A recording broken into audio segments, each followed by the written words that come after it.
தண்டனை அதிகமாக்கிறங்கிறது நல்ல விஷயம். இப்போ ஸ்கூலில் வந்து ஆசிரியர்கள் மாநில பலாத்காரம் பண்ணால் ஆமாம் பண்ணால் உடனே அவங்க வந்து டோட்டலாக அந்த ஆசிரியர் இதே சான்றிதழே ரத்து பண்ணுறங்கிறது நல்ல விஷயம். அது பத்தாதுங்க.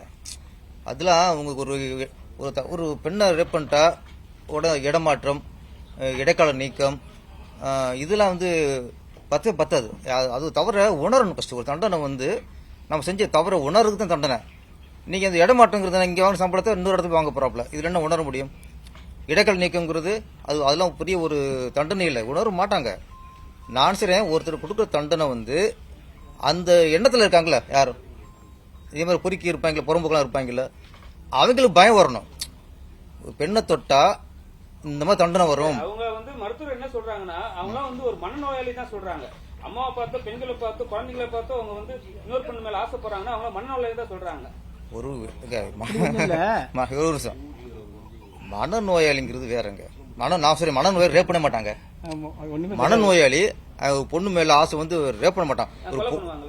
கொலை பண்ணலாம், கீறலாம், கடிக்கலாம், இதெல்லாம் பண்ணலாம். ஒரு சைக்கிள்ல ட்ரெயின்ல தள்ளி விட்டு சைக்கிள் பண்ணலாம். ஆமா ஆமா, அதெல்லாம் ஒரு அது கொலை பண்ணுவாங்க, மொத்தம் பண்ணுவாங்க. இந்த ரேப் பண்றதுங்கிறது மனநோயாளிங்கிறது நம்ம வந்து நம்மளே அப்ப சப்போர்ட் பண்றோம்.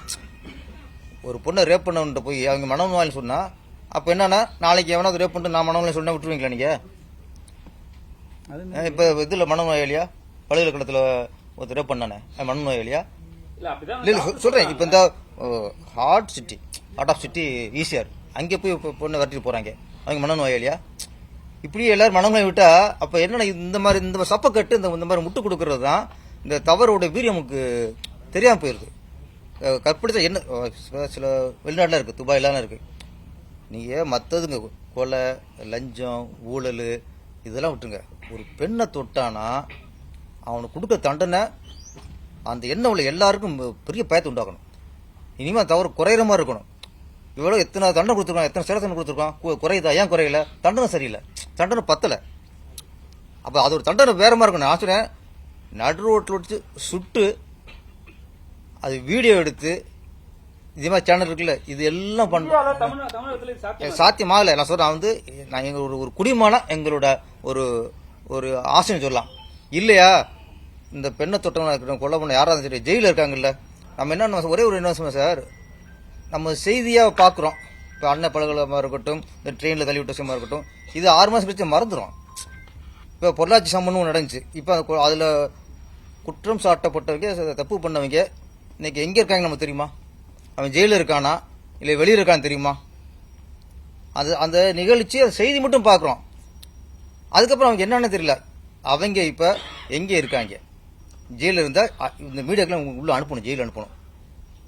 ஒரு பெண்ணை கற்பழிச்சவன் ஜெயிலில் இப்ப என்ன தண்டனை அடிச்சுக்கிருக்கான், அதை இந்த எல்லா மீடியா உள்ள அனுப்பி அதை சூட் பண்ணி மக்கள் போட்டு காட்டணும். நீங்க கொல்ல வேணாம் சார், அது துபாய் மாதிரி சாத்தியமாகாது, கரெக்ட். ஆனா ஒரு பெண்ணை கற்பழிச்சவன் இன்னைக்கு ஜெயில இருக்கான் அப்படின்னு ஒரு 2 மாசம் கூட இந்த பொள்ளாச்சியில செஞ்சவன் இப்படி இருக்கான், பல்கலைக்கழகத்துக்குள்ள செஞ்சவன் இங்க இருக்கான். ஆனா எங்களுக்கு என்ன இருக்கானா இருக்கும் தெரிய மாட்டேங்குது. உங்களோட ஆதங்கத்தை நீங்க சொல்லிட்டீங்க.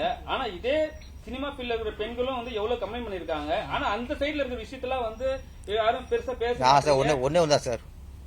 பெண்ணுன்னா நடிகைனா ஒண்ணு, கலெக்டர்னா ஒண்ணு, ஆசிரியனா ஒண்ணு, மாணவினா ஒண்ணு, அப்படிலாம் இல்லை சார். பெண்ணுனா பெண்ணு தான் சார். அதுல நடிகை வேற, மாணவி வேற. எங்கே தப்பு நடந்தாலும் என்ன தண்டனையோ அதை கொடுத்தாடும்.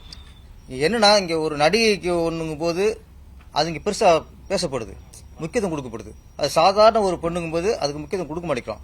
ஒரு பெண்ணுக்கு ஒரு நடிகைக்கு ஒண்ணுன்னா எவ்வளவு முக்கியத்துவம் கொடுக்குறோமோ அதே மாதிரி சராசரி ஒரு பொண்ணுக்கு நடந்தா அதே முக்கியத்துவத்தை மீடியாக்கள் கொடுக்கணும், கவர்மெண்ட்டும் கொடுக்கணும்.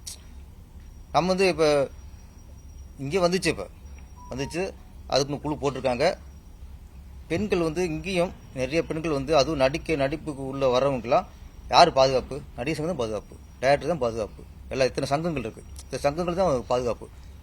அப்ப ஒரு பொண்ணுக்குன்னா எல்லா சங்கம் ஒற்றுமையானதுல ஒரு பொண்ணுக்கு ஒண்ணு இந்த மாதிரி ஒரு டைரக்டரோ, ஒரு இயக்குனரோ, ஒரு தயாரிப்பாளரோ இந்த மாதிரி ஒரு பண்ணிட்டாரு அப்படின்னா டோட்டல் இண்டஸ்ட்ரியே அவங்க தூக்கிக்கிறீங்க சார்.